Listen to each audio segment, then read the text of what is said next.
আজকে আমরা কথা বলবো ক্ষমতার সাথে সংস্কৃতির কি সম্পর্ক বা সংস্কৃতির সাথে ক্ষমতার কি সম্পর্ক।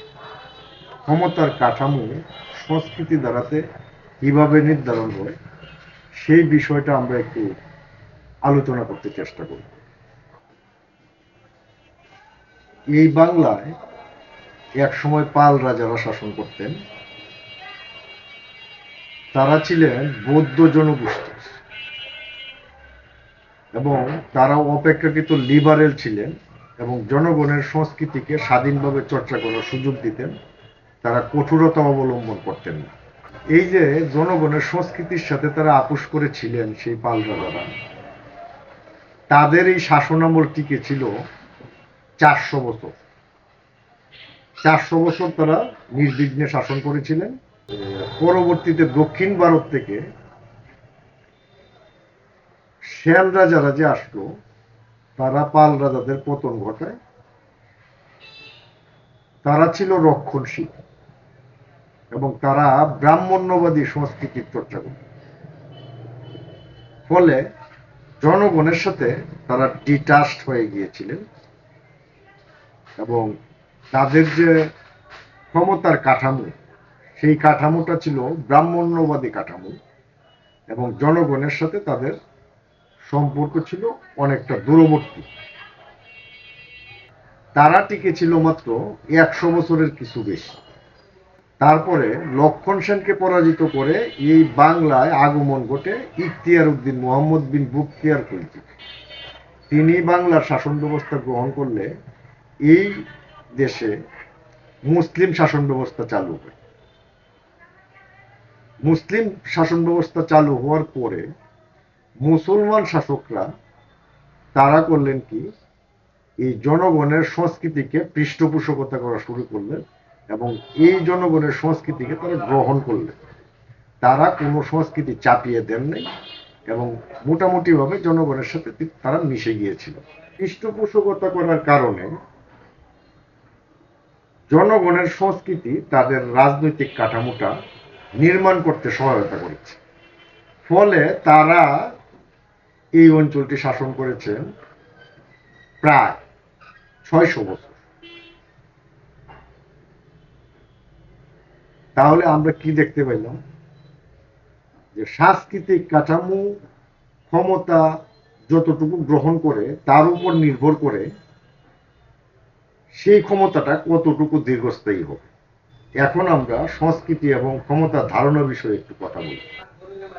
নিজে ছাড়া অন্য কোনো ব্যক্তি বা গোষ্ঠীর ইচ্ছাকে নিয়ন্ত্রণ করার যে সামর্থ্য, সেই সামর্থ্যটাকে আসলে ক্ষমতা বলা হয়ে থাকে। এই যে ক্ষমতা এবং সংস্কৃতি ওতপ্রোতভাবে জড়িত। আমরা মনে করি ক্ষমতা সংস্কৃতিকে নিয়ন্ত্রণ, উৎপাদন এবং নিজের স্বার্থে ব্যবহার করে। শাসক গোষ্ঠী তাদের আধিপত্য বা হেজিমনি টিকিয়ে রাখতে বিশ্বাস, মূল্যবোধ এবং শিল্প সাহিত্যের মতো সাংস্কৃতিক যে উপাদানগুলি আছে, সেই উপাদানগুলিকে হাতিয়ার হিসেবে সবসময় ব্যবহার করে। এই উপাদানগুলি সবসময় শাসিতের সম্মতি উৎপাদন করে থাকে। আমরা যদি সংক্ষেপে বলতে চাই যে সংস্কৃতি কেবল বিনোদন কিংবা শিল্প নয়, এটা ক্ষমতার লড়াই এবং আধিপত্য বিস্তারের একটি শক্তিশালী ক্ষেত্র বা মাধ্যম। এই আলাপটা হচ্ছে আসলে তাত্ত্বিক আলাপ, অর্থাৎ বইয়ের আলাপ। কিন্তু তাত্ত্বিক যে আলাপ আছে, সেই বা বইয়ের যে আলাপ আছে, এই আলাপের বিপরীতের ঘটনাও ঘটে। আমি যেটা বলতে চাচ্ছি সেটা হচ্ছে সংস্কৃতি সবসময় ক্ষমতার কাঠামোকে নির্ধারণ করে এবং এই ক্ষমতাকে টিকিয়ে রাখতে সংস্কৃতি সবসময় সহায়তা করে। একটি সমাজে কে ক্ষমতাশালী হবে, কার কথা গণ্য হবে এবং ক্ষমতার চর্চা কিভাবে হবে, সেই বিষয়টা নির্ধারণ করে সংস্কৃতি। এই সংস্কৃতি বিশ্বাস, মূল্যবোধ এবং প্রথার মাধ্যমে ক্ষমতাকে বৈধতা দেয়। মাধ্যমে একটি শাসনতান্ত্রিক কাঠামো এবং স্তরবিন্যাস তৈরি হয়। এই যে বৈধতা দেওয়া, এই বৈধতা দেওয়ার ভিতর দিয়ে সংস্কৃতি নির্ধারণ করে দেয় কে শাসন করবে আর কে শাসিত হবে। একজন ফরাসি সমাজবিজ্ঞানী আছেন, তার নাম হচ্ছে পিয়েরি বোর্দিও। এই পিয়েরি বোর্দিওর মতে জ্ঞান, শিক্ষা এবং সাংস্কৃতিক বৈশিষ্ট্য অর্জন যারা করবে তারাই ক্ষমতার চূড়ান্ত শিখরে যাবে। গ্রামীণ বা একবারে রুট লেভেলে সামাজিক প্রথা বা অন্যান্য বিষয়ের মাধ্যমে সেখানে আভিজাত্য নির্ধারণ করা হয়। সমাজে প্রথা এবং মূল্যবোধের মাধ্যমে ক্ষমতাশালীরা তাদের অবস্থান নির্ধারণ করে থাকে। মিডিয়া, সিনেমা এবং শিক্ষার মাধ্যমে ক্ষমতার কেন্দ্রগুলি তাদের চিন্তাধারা প্রচার করে জনগণকে প্রভাবিত করার মাধ্যমে ক্ষমতার কেন্দ্রগুলি তারা ধরে রাখে। বিষয়গুলি যদি সংক্ষেপে বলতে চাই তাহলে আমরা বলবো সংস্কৃতি হলো ক্ষমতার একটা কম্পাস, অর্থাৎ দিক নির্দেশক। এটা জাতির ক্ষমতা, মর্যাদা এবং উন্নয়নের পথ নির্ধারণ করে। এখন আসেন আমরা আসল আলাপে আসি।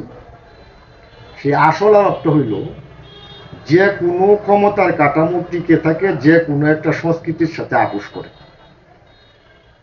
এবং যে কাঠামোর মধ্যে সংস্কৃতি নাই তারা আসলে ক্ষমতায় টিকতে পারে না। এই জন্যই যে কোনো একটা সংস্কৃতির সাথে আপোষ করেই ক্ষমতায় টিকে থাকতে পারে। আমাদের যে বর্তমান সরকার ব্যবস্থা আছে সেই ব্যবস্থা আসলে কোন সংস্কৃতির সাথে আপোষ করবে, কোন সংস্কৃতিটাকে ধারণ করবে, সেটার উপর নির্ভর করবে আগামী দিনে তাদের ক্ষমতার কাঠামো বা টিকে থাকার প্রশ্ন। যদি আমরা সেই প্রশ্নটা উত্তর খুঁজতে চাই তাহলে আমরা দেখব তাদের সামনে মাত্র দুইটি পথ খোলা আছে। এই যে দুইটি পথ, এই দুইটি পথের একটি হচ্ছে আধিপত্যের কাছে নতি স্বীকার করে ক্ষমতায় টিকে থাকার চেষ্টা করা। যদি অন্যভাবে বলি যে আধিপত্যের কাছে নতি স্বীকার করে ক্ষমতাকে বা সংস্কৃতিকে নিয়ন্ত্রণের চেষ্টা করা। আরেকটি পথ হচ্ছে জনগণের সংস্কৃতিকে ধারণ করা। এখন আমাদেরকে অপেক্ষা করতে হবে কে কাকে নিয়ন্ত্রণ করে। যে কোনো একটা সংস্কৃতিকে গ্রহণ না করলে ক্ষমতার কাঠামো ভেঙে যাবে। এটাই ইতিহাসের রায়, এটাই নিয়ম।